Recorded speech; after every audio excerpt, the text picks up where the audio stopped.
Welcome back to Mindful Living with Yusuf. I want to start today with a question for you. Have you ever had a moment where you knew something needed to change?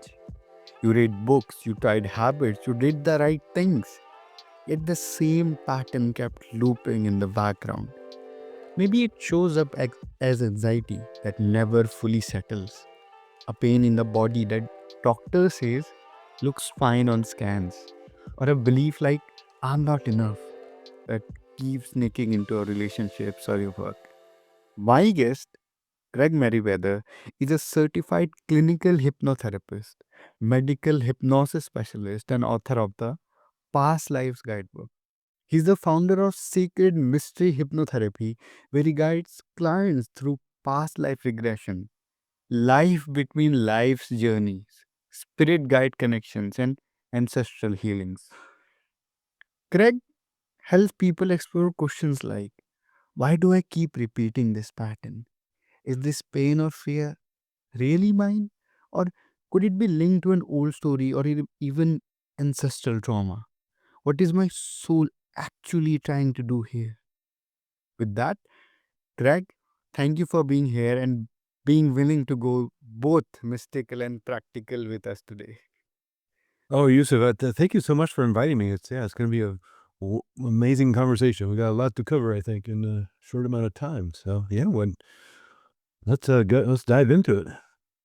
So, Greg, for people who only know hypnosis from movies or stage shows, Right. how do you define hypnosis in a clear, grounded way? Yeah, it's unfortunate. There's a lot of misconceptions due to the entertainment shows where people are up on the stage and they're doing silly things, or yeah, what you see in movies. But the therapy that uses this kind of altered state of consciousness. And that may sound like a scary term, an altered, putting somebody in an altered state of consciousness, but really it's just moving into that daydream state. If people, at some point in their lives ever had the experience of being bored at work, there's a meeting that maybe doesn't apply to them, or being bored at school, and they just start staring out the window and they start thinking about the future, weekends coming up and how much fun they're going to have, or something that happened in the past that was really fun and vacation they took.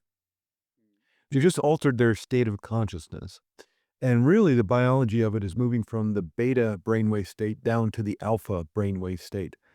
And really, all that's happening is how fast the brain cells are communicating to each other. And so, if you've seen videos maybe on YouTube or somewhere of that kind of lightning storm that happens in the brain, Yeah. well, how fast that lightning storm happens determines what brainwave state you are. Therefore, what altered state of consciousness you may be in. This is most noticeable when somebody's, falling asleep or waking up, but it happens multiple times a day. No one is consistently always in the beta brainwave state, which is in that grounded, centered in this present moment uh, state of mind. I mean, that's what meditation is all about, right? Whether you're doing more like transcendental meditation or just focusing on the breath or something, you want to have your mind remain in this present moment because it's so hard for it to remain in this present moment. So what we want is you actually move into that daydreamy state, think about the future, remember the past. And it's there that you can access the subconscious mind. That's where all this healing can happen, is in the subconscious mind, because it's the one that's holding on to that hurt, that pain that may be causing the anxiety or the anger or the overwhelm. And what's fascinating about it is like, yeah, there may be some sort of safety protocol in the subconscious mind that holds on to hurt and pain because it doesn't want to experience it again. Your subconscious mind is for you. It may not seem like that at times, but your subconscious mind is for you, is for your safety, for your protection, not necessarily your happiness and your success, but it wants you alive, it wants you protected and safe, and it'll hold on to old hurt and pain like files in a filing cabinet because again, it doesn't want to experience it again. So it's always on the lookout for something that may seem a little bit similar. And like when somebody pulls the fire alarm in a building, the sirens go off, the lights go off, warning everybody that there's danger and you need to get to safety. Well, we also have a warning system, but instead of feeling safe, or instead of sirens and lights, we have feeling states. So the feeling state of anxiety, or the feeling state of overwhelm or worry or fear, is a warning signal. The mind has picked up some sort of danger. It's causing the brain to change chemistry, maybe dump adrenaline and cortisol into the bloodstream, so you get that feeling state, warning you that there's danger and to get prepared. Well, kind of the big issue with human beings is the mind can't tell the difference between what's real and what's imagined. And this is why a nightmare can feel so scary, whether it's something super realistic, like maybe a veteran having a nightmare about the war, even though I was 30, 40 years ago, or maybe something really ridiculous, like like a giant raccoon is chasing you down the street throwing coconuts at you. It's ridiculous. It's not going to happen. But in that instant, your mind thinks you're in danger, and even in deep sleep will turn on the stress response, the fight or flight response, preparing you for either to run away or to fight this, these coconut throwing raccoon or something. And so we can use all that to our advantage for healing. And if somebody has been holding on to hurt and pain, whether it's been just some days or weeks or months or decades, maybe since they're a little kid, you're allowed to heal that. You're allowed to resolve that. And again, you may be holding on to it to help protect yourself. Maybe that was the best thing as a child that person could have done but it doesn't work as an adult. And here's the really interesting thing about this work is, and this isn't to blame the person or say it was their fault or blame the victim, but they're the ones who put those files in that filing cabinet. Now, it shouldn't have happened to them, and it wasn't fair, and it was painful and traumatic, but they're the ones who stored that information in the filing cabinet. So that means they're the ones who can remove it or change it or edit it or whatever needs to be done. And that becomes very empowering. They don't have to look outside of themselves to find the healing. The healing is within them. And subconscious mind is very, very powerful. It knows when there's a cut on the finger. Somebody cuts their index finger of their left hand, it doesn't send the white blood cells to start fixing it to the pinky finger of the right hand. If there's a scrape on your knee or arm, it starts fixing it. It knows what to do. It digests the food. It beats your heart, breathes your lungs, takes a day-old baby to that of an adult, all things we don't have to think about. Holds on to those habits we have, like tying our shoes and walking down the street or riding a bicycle or whatever it may be. But its main job is to keep us safe and protected. And so it holds on to that hurt and pain sometimes, that trauma, because again, it doesn't want to experience it. So with therapeutic hypnosis, by moving into that alpha brainwave state, just by slowing down how the brain operates, which you do multiple times a day, you can access information and create healing and resolution around past issues. And it's very, very, very powerful. Craig, you mentioned we can slow down our brain activity. Can you tell me how?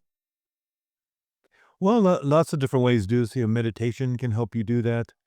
Savasana at the end of a yoga class can help you do that. Again, just staring out the window and watching the leaves, blow in the breeze, or watching the traffic go by.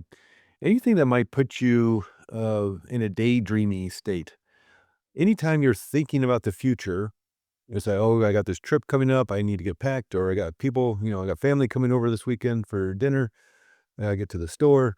Here's what I'm going to make." You start planning, thinking of the future, or remembering the past. Remember that trip we took. Remember last week's meeting at work, and I got to get that report done.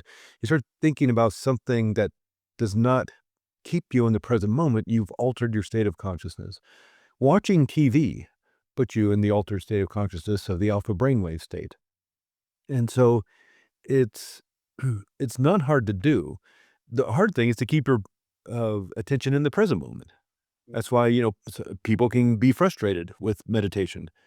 Even long-term meditators, they may have, if there's issues going on in life, they may, meditate for half an hour and they get very frustrated because my mind was constantly wandering, thinking about these issues in my life that I got to deal with.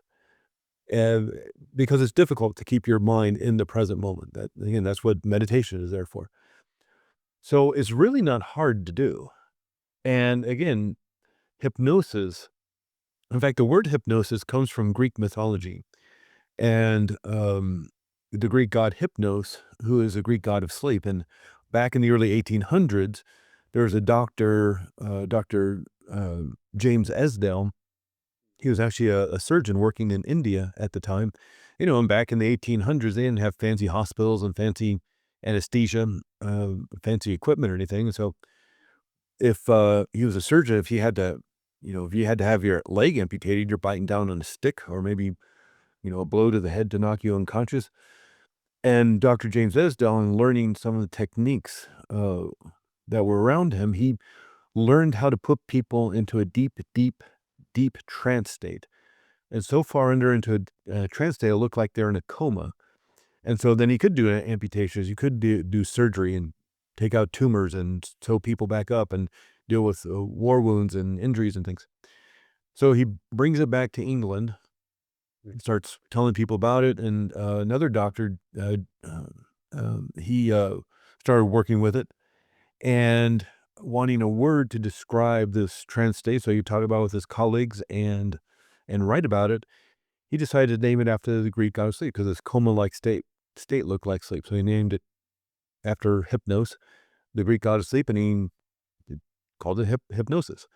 And that word is just stuck, and it's grown to encompass all sorts of these of brainwave states of alpha or deep theta, or even moving into more coma-like states.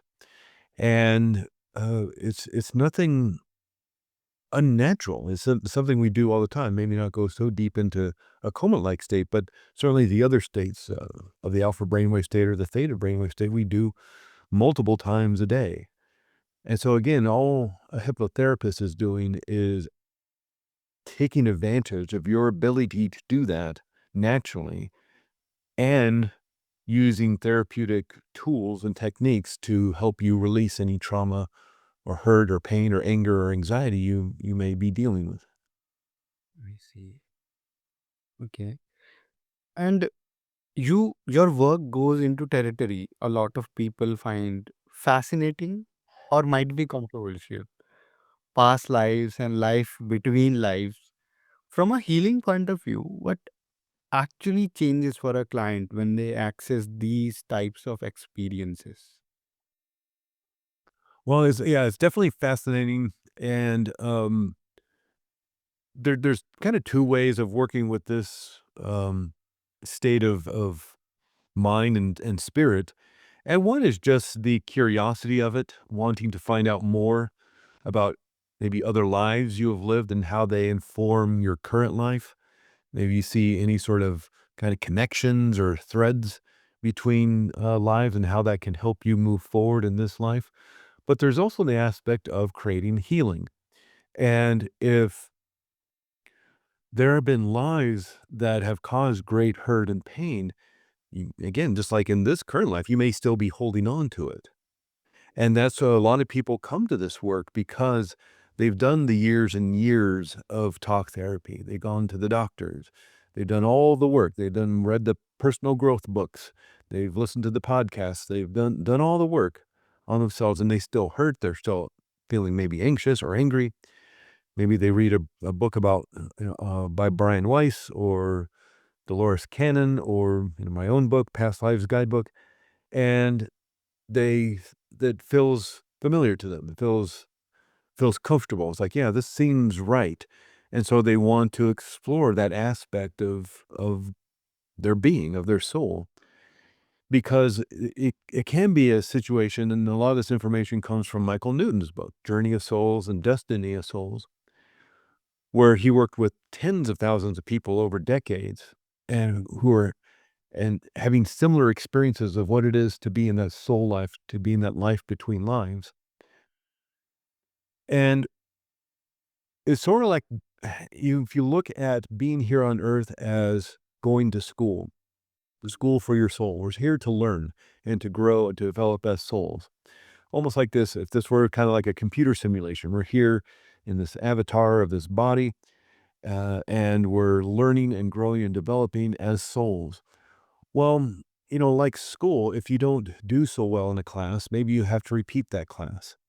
If you're at university and you're taking a chemistry class and it doesn't go so well, you have to take that chemistry class over again.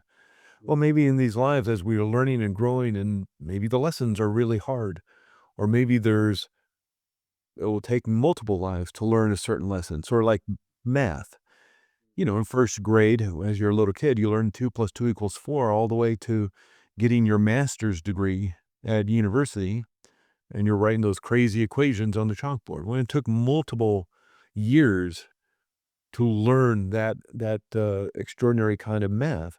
And well, what about love or compassion or empathy? Maybe that takes multiple lives to, if you see each year of being in school as a life, maybe it takes multiple years and multiple lines to learn, extraordinary, lessons like love and compassion and empathy and other things like that. And so there may be connections and threads, not only of learning the lessons, but of the hurt and pain that may have been, you know, that may have happened in a past life. And by releasing that and letting go and resolving that, those lessons can happen at a maybe a faster pace. Yeah, makes sense. Craig, are there any ways that our listeners can connect with you? Yeah, the best way is through the website is sacredmysteryhypnotherapy.com. And there you can find the book Past Lives Guidebook, which is all about the science and even the history of past life regression. And certainly I'm happy to talk to anybody, whether email or get on a phone call or a Zoom call about this kind of work. And yeah, it's just really fascinating. Certainly this could be a 10-hour conversation. We still have, a lot of questions to get answered, but it's a fascinating, uh, dipping our toe in the pool. But yeah, happy to talk with anybody about this work. Perfect. Craig, is there any last message that you want to leave us with? Yeah. Well, it goes back to, hey, how we started this conversation, Mm. in the terms of hypnotherapy and being able to uh, heal through accessing the subconscious mind. And a big aspect of this work is what you practice, you get better at. And of course, we know this if we're playing a musical instrument or we're learning dance or martial arts or learning to walk as a kid, learning to ride a bicycle or something like this, learning a foreign language. The more you practice something, the better you get at it. But it's also, well, it has a kind of a negative side effect or negative effect in that what if you're practicing anxiety? What if you're practicing fear or anger? Are you not going to get really good at that? And so that's where a lot of the techniques, not only that you will learn in using hypnotherapy, whether again for like a something that's currently bothering you, an issue in this current life, or something that may be connected to a past life. But it's then what are you going to practice after that? Sort of like going to the gym or going to work out. You just don't work out once, or you don't go to, one dance class and now you're an expert dancer, or you go to a martial arts class and now you have a black belt in Taekwondo or something. You have to practice. And so if somebody's looking for more joy or happiness, there may be healing that needs to happen to resolve some issues blocking that happiness. But then there may actually be um, a practice to being happy, to wire that into your brain. Just, because you wash the window doesn't mean you have a beautiful garden out in your yard. No, you have to work at that. You have to plant the seeds and nurture the flowers and the vegetables. And so we have to do that too. Just because maybe you do deal with the hurt and the pain and deal with the anxiety and the anger doesn't mean all of a sudden you're happy and joyful 24 hours a day. It may require, learning how to feel like that. But you're allowed to do that. And it doesn't take that much time in terms of starting to wire your brain and reset your nervous system. And hypnotherapy has some great techniques to help you with that. But it's mainly just knowing what it is, being aware of maybe some issues you'd like to resolve, and then what it is you want instead, and then start practicing. Wow. Craig, thank you for going into the both science and spiritual side of hypnosis with us today. Oh, you're welcome, Yusuf. It was a great conversation. Like I said, you could probably talk for a week and still not, get it all done. But yeah, thank you so much for having me on. Hmm. And for listeners who felt something in this conversation and want to connect with Craig or learn more about Sacred Mystery Hypnotherapy, they can go and check out his website and his book, Past Lives Guidebook, which is the best place to find all your answers. To everyone listening, thank you for spending this time with us. If this episode sparked curiosity or challenged you in a good way, share it with one person who might be ready to hear it. This is Yusuf, and this has been Mindful Living. Take a breath, be kind to your nervous system, and I will catch you in the next episode.